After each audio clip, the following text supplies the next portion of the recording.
ನಮಸ್ತೆ ಸ್ನೇಹಿತರೆ, ನಮ್ಮ ಚಾನಲ್ಗೆ ನಿಮ್ಮೆಲ್ರಿಗೂ ಸ್ವಾಗತ. ನಾನು ಮಾಡ್ತಿರುವ ರೆಸಿಪಿ ತುಂಬಾ ರುಚಿ ಮತ್ತು ಆರೋಗ್ಯಕರವಾದ ಕ್ಯಾರೆಟ್ ಬೀಟ್ರೂಟ್ ಪಲ್ಯ. ಇದನ್ನು ತುಂಬಾ ಸುಲಭವಾಗಿ ಹಾಗೂ ಬಹಳ ಬೇಗ ಹೇಗೆ ಮಾಡೋದು ಅಂತ ನೋಡೋಣ. ಮೊದಲು ಸ್ಟವ್ ಮೇಲೆ ಒಂದು ಬಾಣಲಿಗೆ ಎಣ್ಣೆ ಹಾಕಿ, ಎಣ್ಣೆ ಬಿಸಿಯಾದ ಮೇಲೆ ಸಾಸಿವೆ ಹಾಕಿ, ಸಾಸಿವೆ ಸಿಡ್ದಾದ ಮೇಲೆ ಕಡಲೆಬೇಳೆ, ಹಸಿಮೆಣಸಿನ್ಕಾಯಿ, ಕರಿಬೇವು ಹಾಕಿ ಕಡಲೆಬೇಳೆ ಸ್ವಲ್ಪ ಕಲರ್ ಚೇಂಜ್ ಆಗೋವರೆಗೂ ಚೆನ್ನಾಗಿ ಫ್ರೈ ಮಾಡಿ.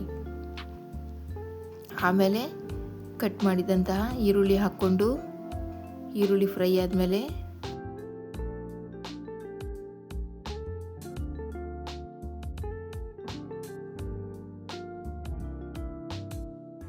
ತುರಿದ ಬೀಟ್ರೂಟ್ ಮತ್ತು ಕ್ಯಾರೆಟ್ ಹಾಕ್ಕೊಂಡು ಮಿಕ್ಸ್ ಮಾಡಿ.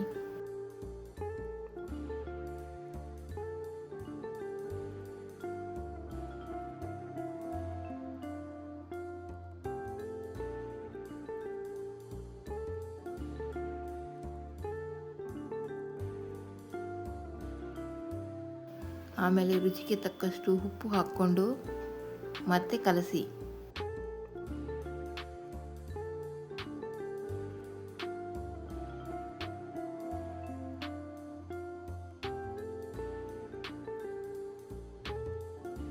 ಈಗ ಮುಚ್ಚಳ ಮುಚ್ಚಿ 5 ನಿಮಿಷ ಬೇಯಿಸಿ.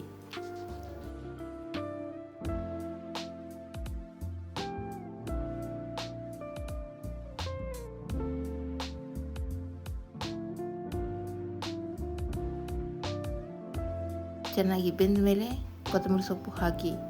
ಈಗ ಕ್ಯಾರೆಟ್ ಬೀಟ್ರೂಟ್ ಪಲ್ಯ ಸವಿಯಲು ಸಿದ್ಧ. ಇದು ದೋಸೆ ಜೊತೆ ಮತ್ತು ಚಪಾತಿ ಜೊತೆ ತುಂಬಾ ಟೇಸ್ಟಿಯಾಗಿರುತ್ತೆ ಫ್ರೆಂಡ್ಸ್.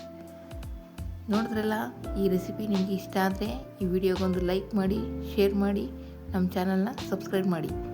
ಧನ್ಯವಾದಗಳು ಸ್ನೇಹಿತರೆ.